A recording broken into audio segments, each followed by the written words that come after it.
자, 전국에 계신 KOK 부동산 학원 수강생 여러분 안녕하십니까? 이주환 교수입니다.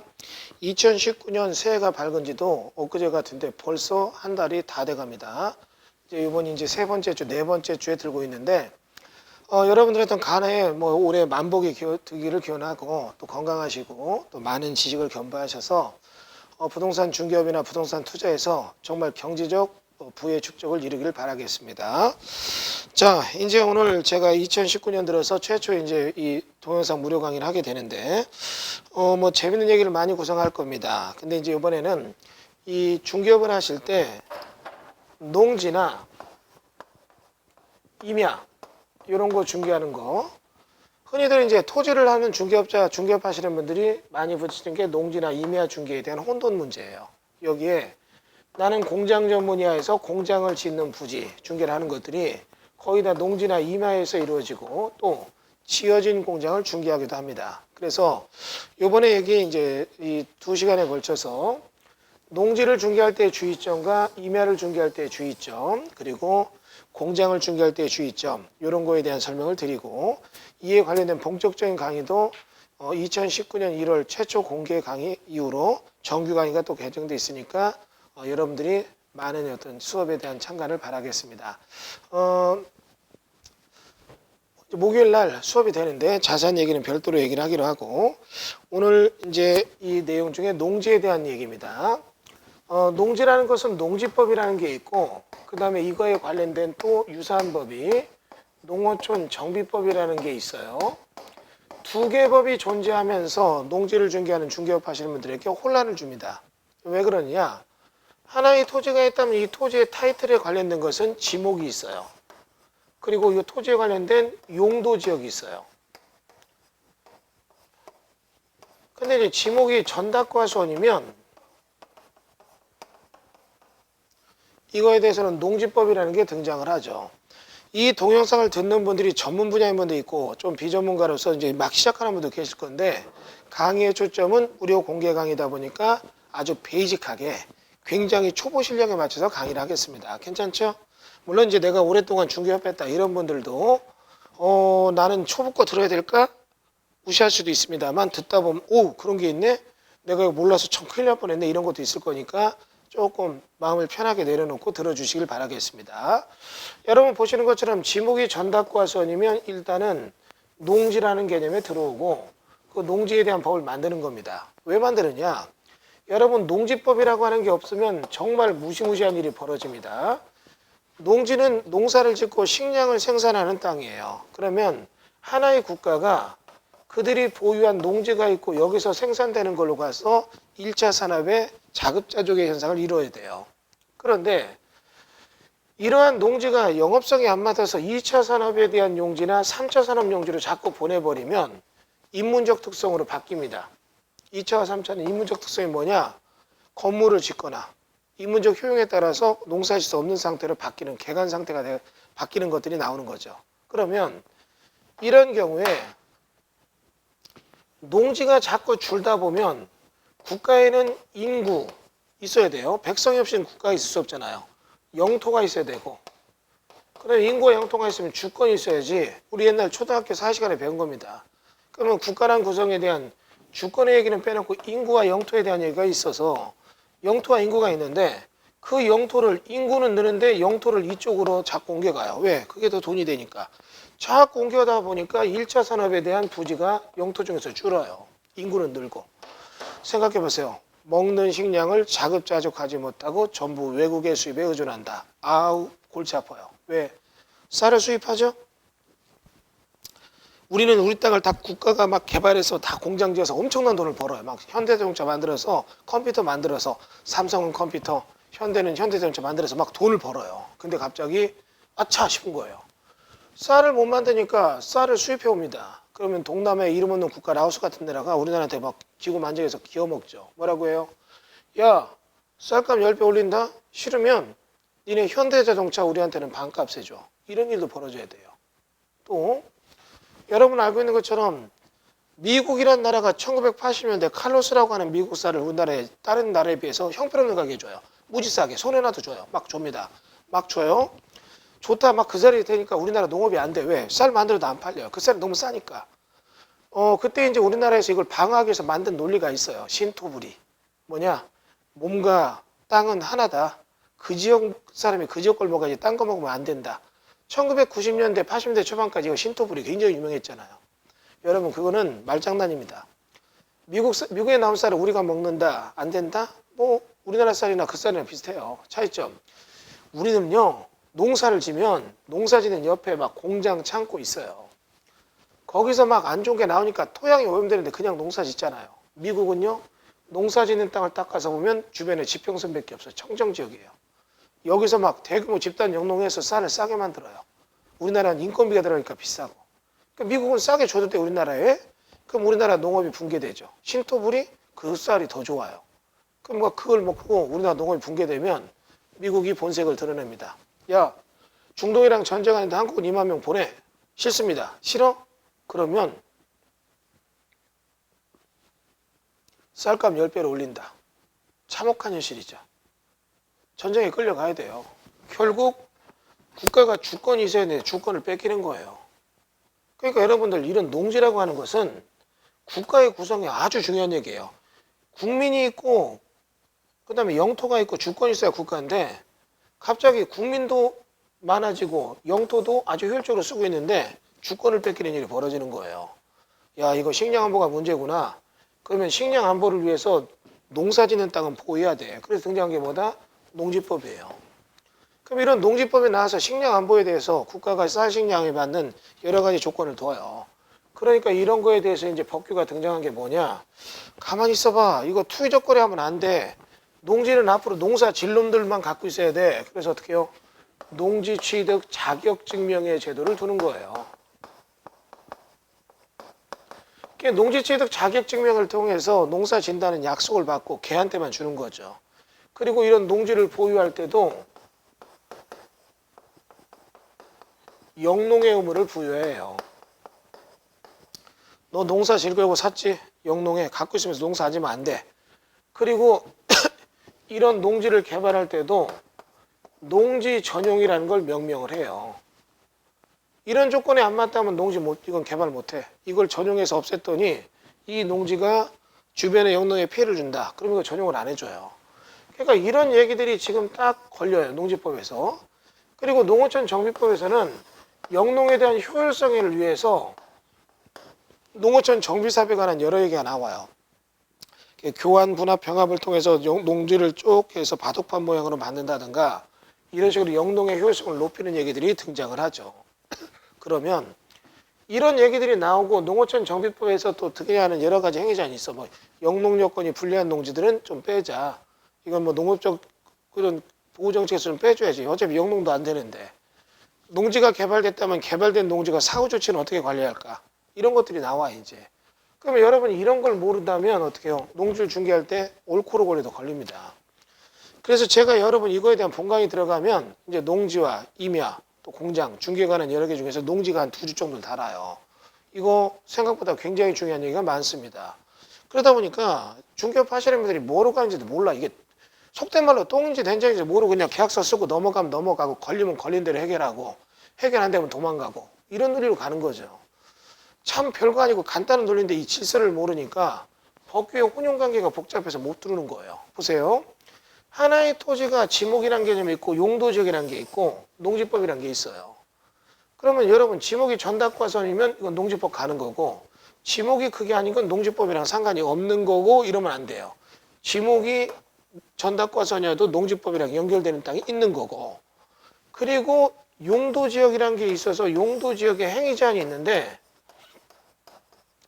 얘들이 행위제한을 딱 하려고 보니까 갑자기 농지법의 행위제한이랑 엉키는 거예요. 농지법에서도 행위제한을 두더란 얘기예요. 어디다 두느냐? 다른 농지는 모르겠고 야, 이 땅에다 뭐 개발할 때 이건 알아도 농지 전용돼야 되는 것도 있는데 그거 말고 농업, 진흥, 지역이라는 게 있어. 이거는 농업, 진흥, 구역과 농업, 진흥, 농업 보호구역이라는 걸로 나눠지는데 이걸로 이렇게 해서 나눠지게 되는 농업진흥지역의 땅들은 우리 농지법에서 행위제한한다. 너 거기다 건물 짓는 거 농업진흥구역이야. 내가 좀 볼게. 농지법인데. 야 이거 안 돼. 이거 줘. 딱 나열을 해놔요. 여러분 칠판에 적혀져 있는 게 법규의 간단한 압축판이에요. 이건 다 알아야 돼요. 이걸 알고 그 다음에는 응용을 해야 돼요. 여러분이 중개할 때 당해 토지에 복잡하게 써 있는 것들을 법규간의 얘기를 통해서 알아봐야 된다는 얘기예요. 그러면 이런 것들을 여러분이 과연 알 수 있느냐? 어렵죠. 몰라요. 농지법 자체를 잘 모르니까. 그래서 책을 보고 겁나게 열심히 공부를 했어요. 딸딸딸 했습니다. 시험 보면 100점 맞아요. 그럼 걔한테 농지 중개하라고 하면 100% 사고예요. 아예 모르면 물어나 보지. 책에 있는 내용을 다 외웠다. 그래서 시험 봤다. 100점 맞았다. 다 아는 것 같죠? 농지 중개할 때 내가 알고 있는 조문이 현실적으로 이거야 저거야 해석이 안 돼요. 뭐가 답인지 모르는 거죠. 그런 걸 여러분이 풀 수 있는 안목을 키우는 거예요.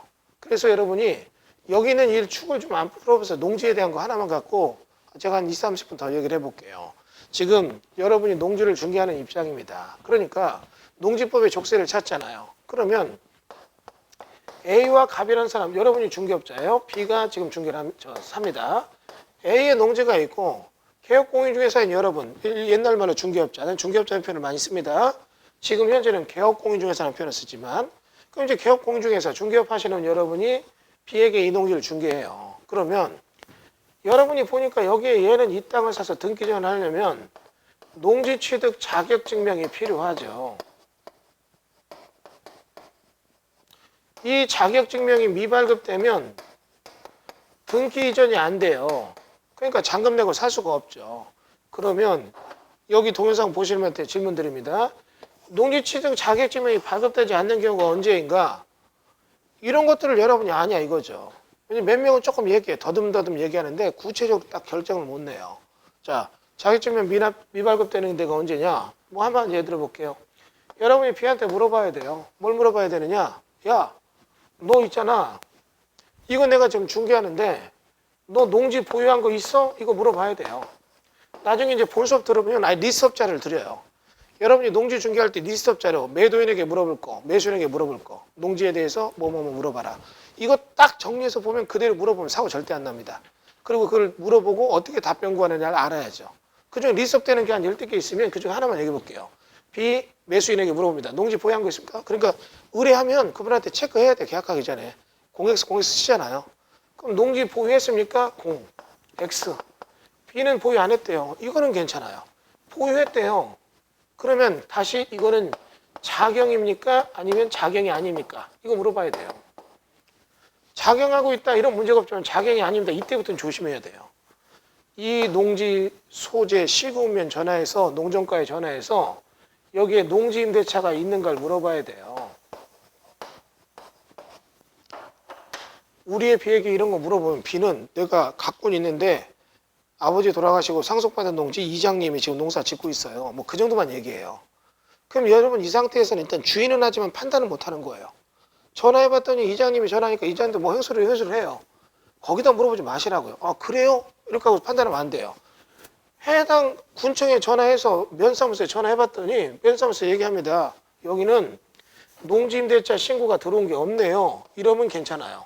아직까지 법적으로 B는 농지를 보유했지만 임대한 사람이 아니니까.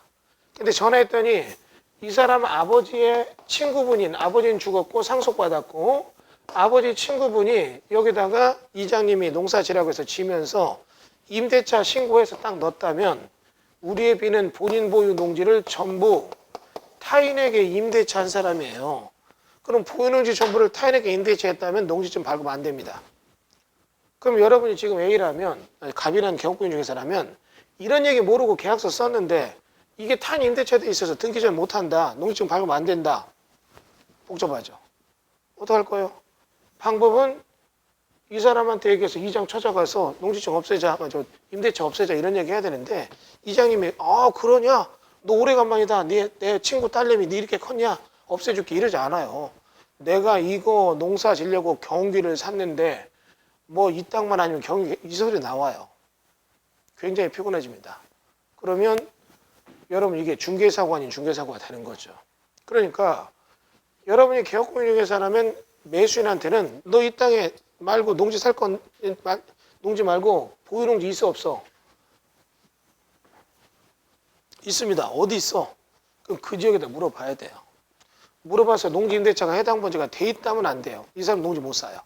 안 돼 있다면 사는 거죠. 그러니까 여러분이 이런 거에 대한 단순 논리를 배우는 거예요. 이게 이제 좀 응용되면 더 깊게 들어가. 이제 막 여러분이 막 농지를 임대차 한다. 그러면 보유 농지 전부를 타인에게 임대차하면 난 농지 못 삽니다. 그러니까 이런 것도 해야 돼 그때는. 내가 농지를 농사 안 지어서 합법적으로 임대할 거라면 어떤 식으로 임대라고 내가 어떻게 해야 농지를 살 수 있는 지위를 유지하는가. 이런 것들을 이제 여러분이 본강의 들어가면 배우게 됩니다. 여러분 다시 볼게요. 이 중에 개업공인 중에서 하시는 분들이요. 농지에 대해서 중개한다면 리스트업 되는 게 있어요. 일단 이 농지에 대한 리스트업 조건들을 쫙 적어놓고 A한테 물어볼 거 쫙 적어놓고 B한테 물어볼 거 쫙 적어놨어요. 그럼 이 리스트업 되어 있는 얘기들만 딱 하면 여러분 중개사고 안 납니다. 중개사고가 날 수가 없어요. 왜? 여기서 딱 걸리는 거 확인되죠? 그러면 여기 수업 들은 분들은 딱 보고 그 수업 내용에 연계된 걸로 볼 때 이거 문제 되네. 그럼 판단돼요. 그럼 이걸 어떻게 해결하고 중개를 해야죠. 해결이 안 되면 중개 안 해야 되고. 그리고 좀 아리까리하면 그때는 우리 밴드나 카페 물어보세요. 그러면 몇 번 수업 들었는데 이런 얘기 있었잖아요. 근데 이렇게 됐습니다. 그럼 저희가 답변을 보내드려요. 답을 찾아주는 게 아니라 그 경우는 이렇게 이걸 확인해 보시고 이렇게 해야지만 중개할 수 있습니다. 뭐 이런 게 이렇게 됐다. 근데 매수인이 꼭 사고 싶어 하는데 본인 농지가 저쪽 안성에 2,000평이 있는데 아버지 친구의 농사일거 임대신고 돼 있네요. 여기는 지금 농지증 안 나온다고 하네요. 그럼 이거 어떻게 하면 될까? 이런 식으로 물어보세요. 그럼 이제 편법을 알려드리죠. 이런 것들이 여러분 어떻게 해요? 농지 중개할 때 해야 되는 얘기예요. 하나 더 볼까요? 여러분이 중개업자 갑입니다. A의 농지가 있어요. 이 농지를 중개할 때 이 농지에 대해서도 물어봐야 되는 게 많아요. 뭘 물어봐야 되느냐? 이거 혹시 지분 중개일 때 조심할 점 많습니다. 불법 훼손지일 때 중개한다면 어떻게 해야 되느냐? 이 땅에 농지 전용의 허가 등이 나 있는가? 물어봐야 돼요. 쭉 리스트업 되죠. 아니면 이게 지금 현재 이 농지에 대한 임대차가 있는가? 이런 거 물어봐야 돼요. 이런 것들에 건건이 걸릴 수 있는 아주 복병이 있어요. 꼭 이거 같아요. 이런 또 중개를 오래 하다 보면 이제 옛날에 내가 운이 좋았다 이걸 느껴요. 옛날에 그렇게 모르고 중개했는데도 사고가 안 났다니 참 내가 운이 좋다 느낍니다. 알면 무서워서 못할 정도예요. 근데 알면 무서워서 못한다는 건 그 사람 핑계예요. 아니까 무서운 게 없죠. 왜? 이제는 피해갈 수 있어야 되니까. 어설프게 하니까 무서운 겁니다. 정확히 알면 무서운 게 없어요. 위험을 제거하고 가면 되니까. 자, 여러분 요 네 가지 중에 어떤 거 설명드릴까요? 이 리스트업 종목이 되게 많은데 그중에 한 네 가지만 무슨 얘기할게요. 어느 거 할까요? 1번, 2번, 3번, 4번. 자, 어느 거 할까요? 1번 손 들어주세요. 2번 손 들어주세요. 3번, 4번. 자, 골라서 빨리 찍어보세요.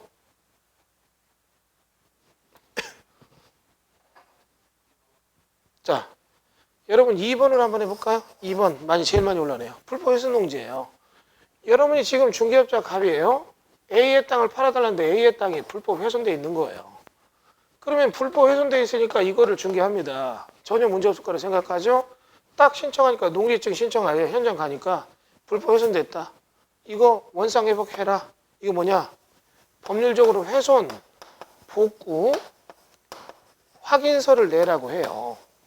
여러분이 훼손 복구 확인서를 딱 내주고 시청에서 군청에서 이걸 인정해서 시군면이 인정해서 넘어가면 좋은데 갑자기 거기서 나오는 게 불법 훼손의 정도가 심하다 이러면 선, 복구, 후 농지증 발급의 조건이 떨어져요. 먼저 복구를 하고 그 다음에 와라. 그럼 발급해 줄게. 이런 거예요. 그러니까 이런 게 문제가 됩니다. 갑이라는 중개업자가 A의 농지를 중개하면서 여기에 대해서 약간 뭐 이렇게 불법 훼손이 돼 있어요. 그래서 우리 B에게 계약서 쓰면서 농지증 발급이 안 되면 계약은 무효로 한다는 특약을 넣었어요. 이건 누가 보더라도 무효는 맞죠. 그런데 B가 무효가 됐으니까 계약금 돌려달라 하니까 A가 얘기합니다. 야, 계약서 잘 봐라. 농지증 발급 안 되면 계약은 무효로 한다 돼 있는데 발급되지 않았느냐? 선 복구만 하면 복구하고 발급해서 가져가라. 그러니까 우리의 B가 뭐라고 합니까? 연마 이것만 복구하는 비용이 얼만데 그런 건 나 사지도 않았어. 그러니까 무효야. 뭐 임마 발급 복구만 하면 발급되는데 왜 무효야? 둘이 싸움 나잖아. 그럼 B가 이럽니다. 그래? 그럼 네가 임마 복구해 임마 네 땅이잖아. A가 얘기합니다. 뭐 임마 네가 샀으면 네가 복구해. 네가 살려고 복구하는 건데 이걸 내가 왜 해? 둘이 싸움 나요. 누가 말이 맞아요? 여러분 지금 들어봐도 심란하죠. 여러분 계약서 작성을 하는 이유는 뭡니까? 분쟁 해결의 근거를 남기는 게 계약서인데 여기는 농지증 발급 안 되면 계약은 무효로 한다는 계약서의 조문이 분쟁을 해결하는 게 아니라 오히려 분쟁을 더 야기시키는 거잖아요. 그러니까 이런 거 주먹구구식으로 중개하다 걸려버리면 골 때리고 되게 아파요. 내가 군청에 누구 하나 구청에 누구 하나 막 쫓아다니면서 사바사바 해서 걔들이 뭐 어떻게 전화해가지고 농정과 공무원한테 뭐 어떻게 뭐 이렇게 좀 살살살 넘어가면 좋은데 그게 아니라 딱 걸려버린 거예요 이제. 걸려버리면 선복구 후발급이니까 이런 부분에 대해서 중개업적 합의 불법 훼손지가 있다, 훼손 농지가 있다면 중개하는 기법 이걸 모르는 거예요. 계약은 무효로 한다 이것만 쓰면 안 돼요.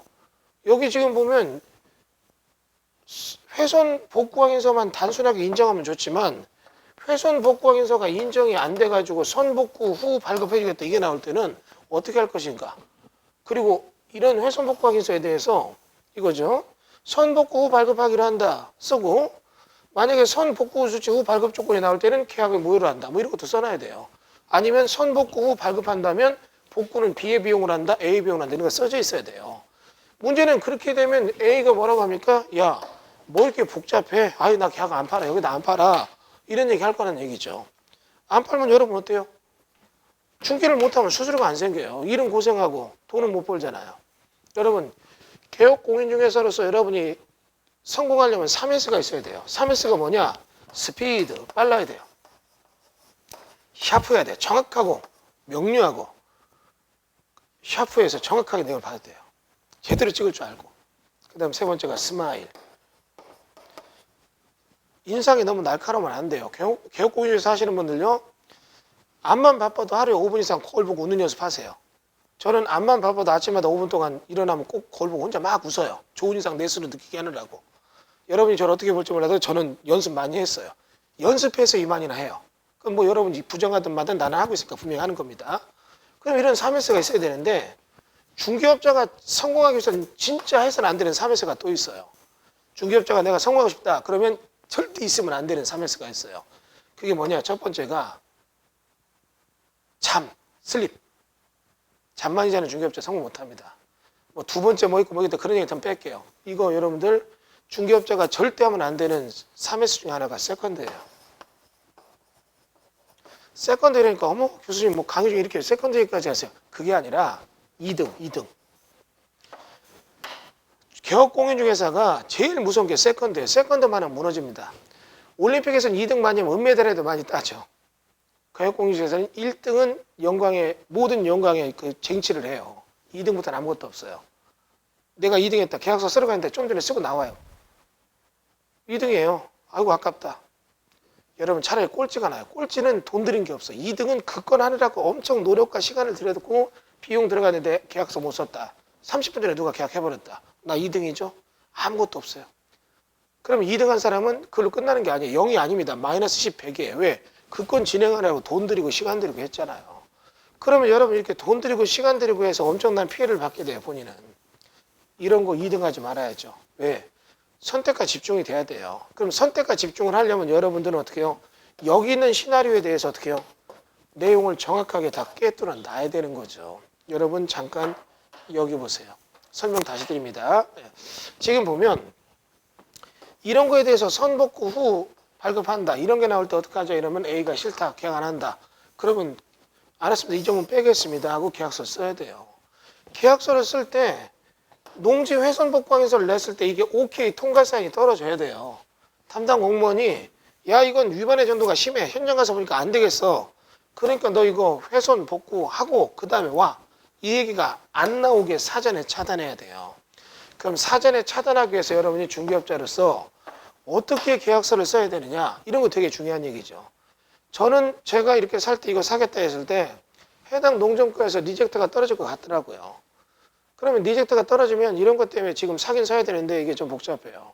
또 하나는 훼손 복구 확인서를 딱 내놓고 샀는데 만약에 이거를 정말 한 몇 개월 뒤에 원상 회복하려니까 돈도 많이 들고 힘들다. 그럴 땐 편법을 써야 돼요.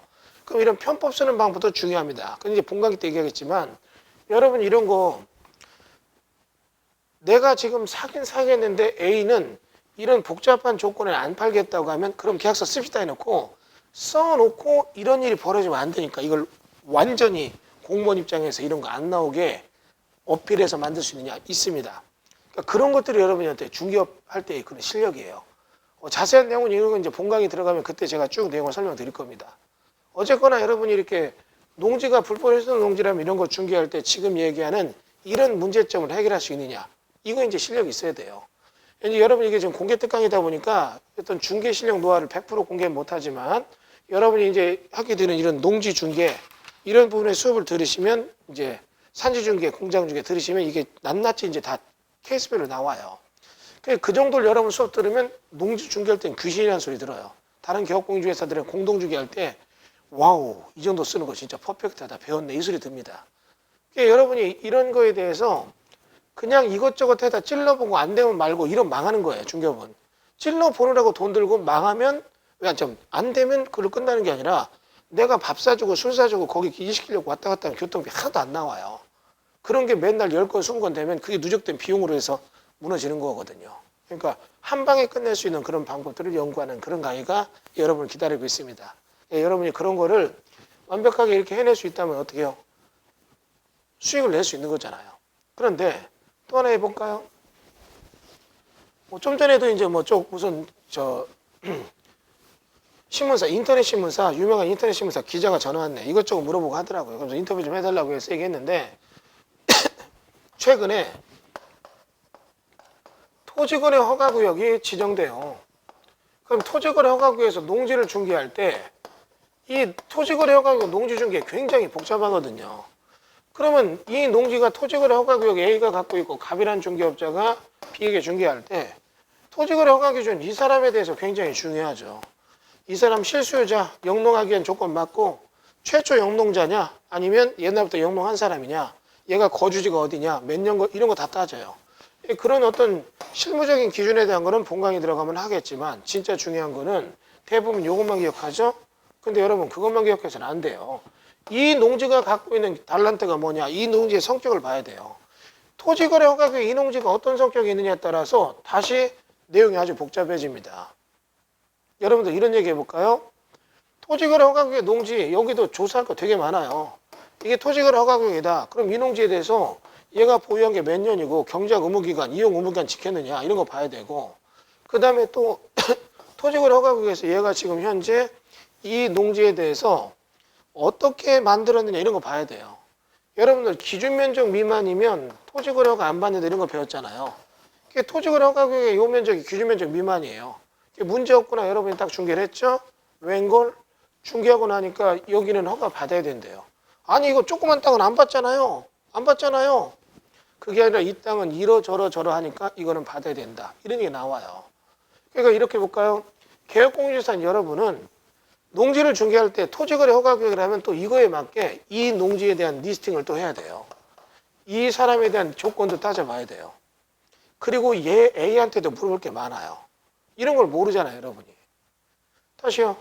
이러면 중개를 안 해야 되는데 그냥 계약서는 쓰고 보고 등기전 안 되니까 싸움 나서 얘는 계약금 못 돌린다. 난 계약금 때문에 가만 안 있는다. 이런 소리 나오기 시작하고 난리가 나요.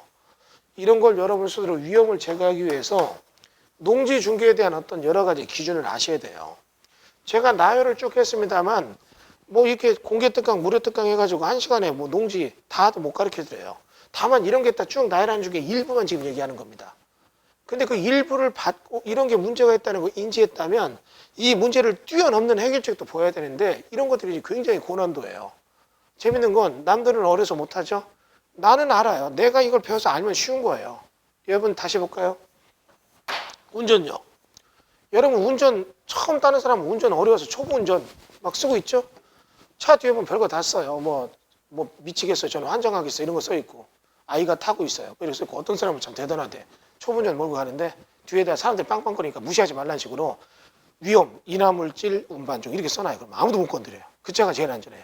여기 초보 운전자들 그렇게 쓰세요. 남들 무시하지 않고도 제일 좋은 거 인화물질, 운반 중 이렇게 써 있으면 천천히 가도 뭐라고 안 해. 저 사람 운전 잘하는데 잘하니까 인화물질도 날르는구나.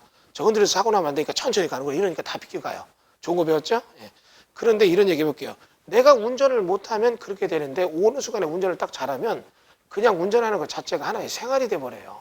긴장할 필요도 없고 물 마시고 밥 먹고 잠자러 가고 여행 다니고 TV 보고 영화 보는 일상적인 운전하는 하나의 생활이 돼요. 이 사람 어렵지 않아요. 처음 면허증 따고 막 다닐 때는 긴장해서 2시간 운전하고 하면 끙끙 앓아 넣어야 돼요. 제가 맨 처음 운전하러 갈 때 고속도로 탈 때 그렇게 긴장했던 거 기억납니다. 사고 날까 봐. 근데 지금은 그냥 내가 고속도로 올라타나 자체를 모르고 운전해요. 갈 때 가는 거지요. 어디 간다는 생각 안 하잖아요. 이게 무슨 얘기냐면 여러분이 모르니까 못해요. 알게 되면 이런 게 있구나 좋은데 해보니까 힘들죠. 근데 오래 하다 보면 생활이 돼요. 이런 거 자체 계약서가 생활이 돼요. 그러면 전혀 문제없이 해요. 단 남들은 몰라요. 알아보려고 배웠더니 어려워요. 긴장해요. 아유 씨 머리 아파. 그러면 학습을 기피해요. 이 사람은 절대 생활이 되지 않아요. 이런 사람들이 모르고 중개했다 보면 또 사고 나서 도망가요. 경쟁자가 없어져요. 그럼 그 바닥에 있는 나, 생활화가 된 나는 그 바닥에 지배를 해요. 그게 아닌 나머지는 모르고 돈 보니까 들어왔다가 놀래서 도망가고 해보니까 안 되고. 그러면 이쪽과 이쪽의 차이점, 이 수업을 들었느냐 안 들었느냐 딱 그거 하나예요. 이 수업을 들은 분들은 이거 합니다. 농지중개 생활화가 돼요. 다시 해볼까요? 제가 지금 강의하면서 제가 지금 강의한 시수도 한번 따져봤어요. 20년 강의하면서 내가 시수를 따져봤어요. 내가 강의한 시간과 내 수업을 들은 사람의 숫자를 따져봤어요. 대충 평균을 어바웃으로 내보니까 제 수업 들은 제자분이 한 4만 명 됩니다. 그럼 거기에서 많은 분들이 나 잘났다 떠들죠? 제 입장에서 그분이 잘난 건 그분 영역이지만 제 입장에서는 딱 두 종류의 중개업자로 나눠요. 하나, 잘한다 못한다, 오래됐다 짧다 이게 아니라 내 수업 들었다 안 들었다. 내 수업 들은 사람 중에서는 많이 들었다, 오래 들었다, 아니면 지금 막 듣기 시작했다. 이걸로 나눠요. 그렇게 해서 실력을 두지 저쪽에서 혼자 20년 했다 이거 인정 안 해요. 그냥 감히 말합니다만 저처럼 실무에서 공부 많이 알고 이런 사람 못 봤어요. 그러니까 여러분들이 이 농지중개에 대한 것도 이렇게 보면은 어수룩해요. 저거 어수룩하니까 사고 난다 이런 생각 들어요. 제가 제 입장에서 다시 한번 얘기해 봅니다. 저도 개업공중에서 한 4년을 했었어요. 물론 그때 대전 지역에서 했고 서울 올라와서는 거의 짧게만 했었는데 공동중개를 하다 보면 아유 내가 강의를 하는 게 낫지. 여긴 가만히 계세요. 내가 다 알아서 할게요. 이게 나아요. 그쪽에 맡기면 100% 사고예요. 말해서 알려줘도 이해를 못해요. 왜? 전혀 이런 데 학습이 안 돼 있으니까. 대부분 중개업자들 우리나라 이게 문제예요. 부동산이라면 부동산 이꼴 아파트. 나 중개업 오래 했어. 도사야. 그분이 중개하는 거 다 뭐요? 아파트. 그러나 아파트는 부동산의 실제 차지하는 비율은 2%가 안 돼요. 98%가 비주거형 중개고 그중에 다시 주거형 중개, 비주거형 중개 나누는 게 아니라 비주거형 중개에 대한 것 중에서 상가나 이런 거 건물 중개 외에 토지 중개가 60%예요. 그럼 여러분 60%에 해당하는 이거에 대해서 볼 때 아파트 2%에 몰려있는 중개업자의 숫자는 또 거꾸로 개업공주에서 90%가 다 주거형 중개에 매달려요. 그러면 비주거형 중개가 98%에 중개업자 40%가 매달리고 그중에 토지 중개로 딱 넘어와요. 상가나 이런 거 빼고 토지 중개가 60%의 시장을 구성하는데 여기는 다시 40%에 10%인 약 4% 정도가 토지를 해요. 그럼 보세요.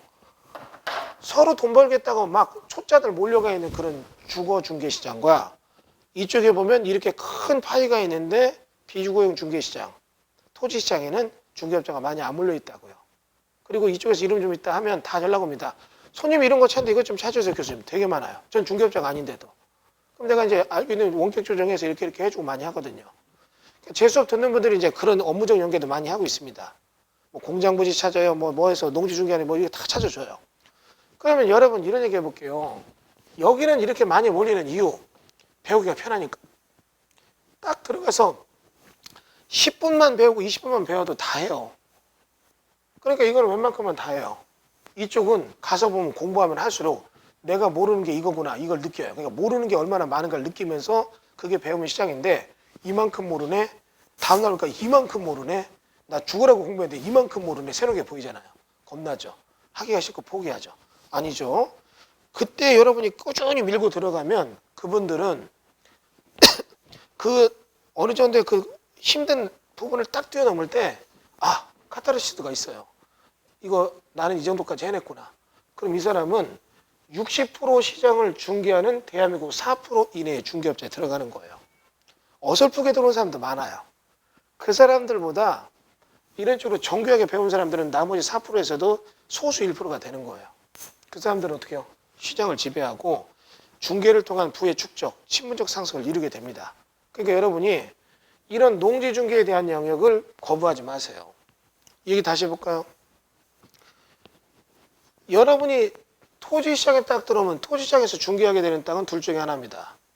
물론 시가지의 일반 땅도 중개하지만 그런 땅 말고 비시가지로 가보면 농지인 땅, 임야인 땅이 있어요. 그럼 농지와 임야가 있으면 얘들의 용도적이 뭐냐? 이거에 배합을 하고 행위 제한이 용도적으로 받느냐 아니면 농지법으로 받느냐 이 배열관계를 어떻게 볼 줄 아셔야 되고 그리고 그런 땅을 통해서 공장도 짓고 어때요? 병원도 짓고 주유소도 짓고 이런다고요. 그럼 그런 개발업자들 상대로 중개업을 할 때 한두 개만 일 잘하면 일 잘한다고 소문나면 손님이 계속 몰려 들어와요.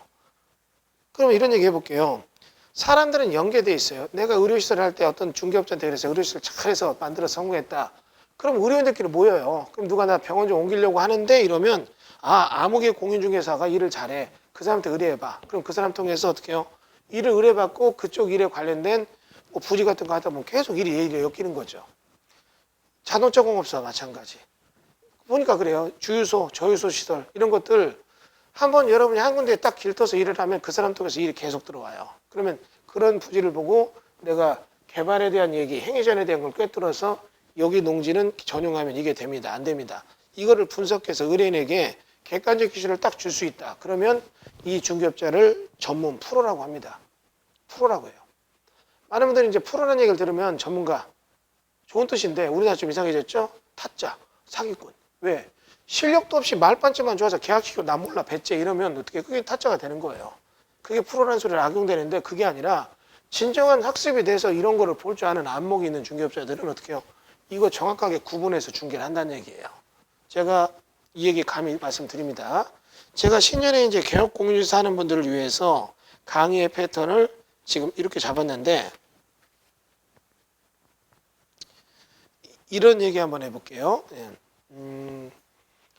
아주 평이하고 무난한 강의, 재밌는 강의 할 수도 있어요. 그게 뭐냐? 재개발, 재건축 이런 데 어디가 뜬다, 몇 구역. 그 케이스만 편안히 들으면 좋아요. 제가 이번에 느끼는 게 연말 연초에 강의한 게 있습니다. 위치를 딱 찍어주는 거예요. 나 그런 강의 잘 안 하지만 이번에는 했습니다. 제2외곽순환도로가 나오면 딱 인터체인지 생긴 데가 어디고 그 주변에 어느 땅이 뜬다. 민간공원 조성 특례 사업이 되는 데가 전국에 84개가 있고 어느 공원구역마다 이렇게 되면 어떤 특색으로 개발될 거다. 달란트를 개별적으로 보니까 그런 건 되게 좋아요. 즉흥적이고.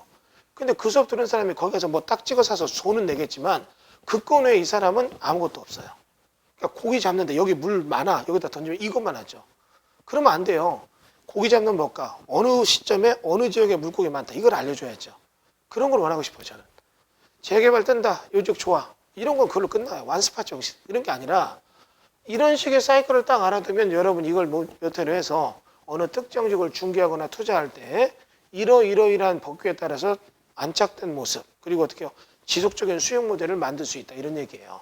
굉장히 많습니다. 농지에 대한 얘기 따져보면 막 농축산물 생산시설 이런 거 중개할 때 주의할 점 농지 전용 받았냐 안 받았냐 농업인 주택이 있다 주의할 점 중개할 때 농업인 주택이 5년 되느냐 안 되느냐 이게 농업진흥제가 안에 있느냐 밖에 있느냐 토지거래 허가구역에서 주말체험 농장 중개할 때 주말체험 농장이라는 개념이 가능하냐 불가능하냐 허가 받느냐 안 받느냐 이런 거 따져봐야 돼요.